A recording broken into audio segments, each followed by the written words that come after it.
Troisième point de vue sur un secteur très important, évidemment, les transports. Alors, les transports, en 2016, c'était quand même le record. 30% des émissions de gaz à effet de serre en France et 28% et demi de la consommation finale d'énergie. Donc, vous voyez bien que si on n'agit pas sur les transports, on ne réussira pas la transition énergétique. Or, malheureusement, c'est un secteur où il n'y a pas de baisse des gaz à effet de serre depuis 1990. C'est tout à fait considérable. On utilisait 112 millions de tonnes CO2 et on est passé à 127 millions de tonnes CO2. Donc voilà, ne pas oublier au passage aussi des problèmes de pollution de l'air, de bruit, etc. Comment faire? Comment faire pour faire baisser cette fois-ci les produits pétroliers? Puisque là, on est dans les produits pétroliers. Je rappelle que le pétrole, en France, c'est la première énergie finalement utilisée, encore plus que autant que l'électricité et plus que le gaz. Alors, il y a le CESE a fait toute une série, et d'autres associations, bien entendu, les grandes associations, ont fait toute une série de préconisations. La première chose qui en va vraiment au fond de l'affaire, c'est les grands choix d'infrastructure. On a abandonné Notre-Dame-des-Landes, un aéroport, bon, il était climaticide. C'est donc une bonne chose, mais il faut évidemment faire très attention à tout ce qui est urbanisme, éviter l'étalement urbain, une ville plus dense, à tout ce qui renvoie à l'aménagement du territoire également, et je dirais aussi à la relocalisation des activités économiques. Il y a beaucoup d'autres préconisations possibles. Par exemple, le 16 rappelle que dans la loi, il était question d'un objectif de 10 jours télétravaillés avec des créations de tiers-lieux dans les bureaux là où c'est possible. C'est une bonne piste, ça fait évidemment baisser les déplacements. Il y a également la limitation de la mobilité personnelle. Vous avez un plan qui est très intéressant, qui a été d'ailleurs jaugé en janvier dernier, en janvier 2018 dernier, mais malheureusement il n'y a pas de sanction, donc on ne sait pas trop où on va avec, qui consiste à dire que chaque entreprise de plus de 100 salariés dans une agglomération de plus de 100 000 habitants doit avoir un plan de limitation de la mobilité à travers, entre autres, un plan vélo, par exemple. C'est tout le débat sur l'indemnité kilométrique du vélo remboursée en partie par les entreprises, mais aussi un plan de mobilité de covoiturage, domicile-travail. Ça, c'est un point très important, la mise en place d'un plan de déplacement des entreprises. Vous avez évidemment tout ce qui est report modal, en particulier de la route vers le rail, et c'est d'actualité avec la grève de la SNCF. Il faut savoir, par exemple, que le frais pour les marchandises, le frais ferroviaire pour les marchandises, c'est quelque chose de très important, 25% en Allemagne. En France, au moment du Grenelle de l'environnement en 2016, on en était à 14%. Et on avait fixé un objectif que la loi de transition énergétique a repris de 25%. On en est à 10%. Ça a diminué de 4% par rapport à 2007. Là, c'est un véritable scandale.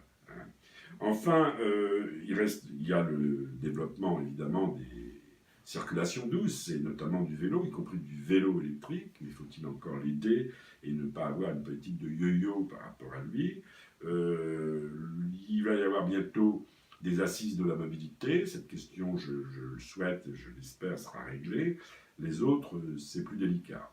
Enfin, le CESE met l'accent sur un point, comme beaucoup d'autres associations, comme l'association Négawatt par exemple, sur le fait qu'on utilisera toujours, bien entendu, des voitures individuelles, même s'il faut les remplir, même s'il faut qu'elles soient plus servicielles que le fait d'être propriétaire individuel. Mais on en aura toujours et elles seront majeures.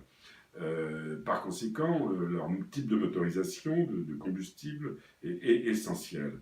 Et là, attention, ne pas suivre les préconisations du dernier gouvernement et de Ségolène Royal vers le tout électrique, pour différentes raisons, de coûts économiques, de coûts écologiques également. On ne pourra pas faire ce plan de la voiture tout électrique.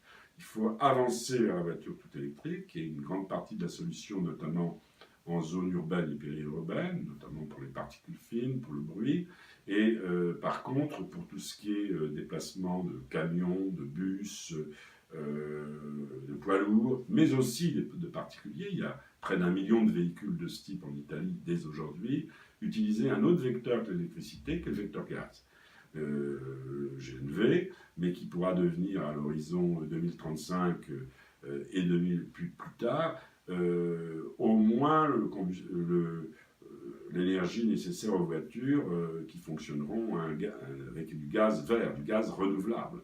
Hein. De ce point de vue, je rappelle qu'il y a des études très intéressantes faites par une agence officielle, l'ADEME, l'Agence de l'environnement et de la maîtrise de l'énergie, avec des groupes gaziers comme Engie, comme GRDF, etc., qui expliquent qu'il y a un travail qui a été livré de près de 200 pages qu'à l'horizon 2050, avec des étapes vers 2030-2035 déjà très opératoires, on pourra avoir un gaz totalement renouvelable en France. Hein. Et c'est important, avec le procédé de la méthanation, notamment du power to gas, qui commence à être commercialisé au Danemark et en Allemagne. C'est très important, à la fois pour avoir un stockage intersaisonnier pour une avancée des énergies renouvelables, contre leur variabilité, d'une part, et d'autre part, pour justement, en dehors de la question du chauffage, aider à un passage à des voitures basées sur des énergies renouvelables, qu'elles soient électriques ou qu'elles soient gazières. Voilà. Bien entendu, il y a beaucoup d'autres points il y aurait beaucoup d'autres points à donner et à développer sur, par exemple, également l'hybride, électricité-gaz ou électricité-essence, sur le sujet de petites berlines, de petites voitures fonctionnant à l'essence, mais aux 2 litres ou 2 litres et demi au 100. Peugeot et Renault nous le proposaient dans les années 90, ça n'a pas été développé. C'est un secteur qui pourrait pourtant l'être tout autant.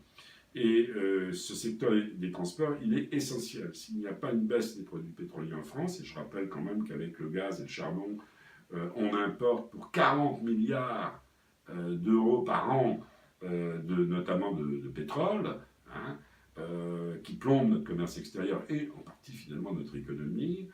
Si on ne fait pas cela, eh ben, je crois que notre modèle social en prendra un coup à un moment, quand les prix du pétrole en particulier feront du yo-yo et remonteront, parce que là ils sont à la baisse, hein, et on paye le pétrole pas cher, mais ça ne sera pas éternel, d'une part, et d'autre part, les gaz à effet de serre du secteur du transport ne baisseront pas. Si on ne prend pas l'ensemble de ces mesures, un autre usage de la voiture, un autre type de véhicule, de voiture, un grand plan gaz pour les poids lourds, entre autres choses, et puis aller vers un usage serviciel plus que propriétaire de la voiture. On le voit avec Autolib, c'est des choses qui peuvent se développer, comme le covoiturage, en dehors des entreprises, peut également se développer dans toute la société.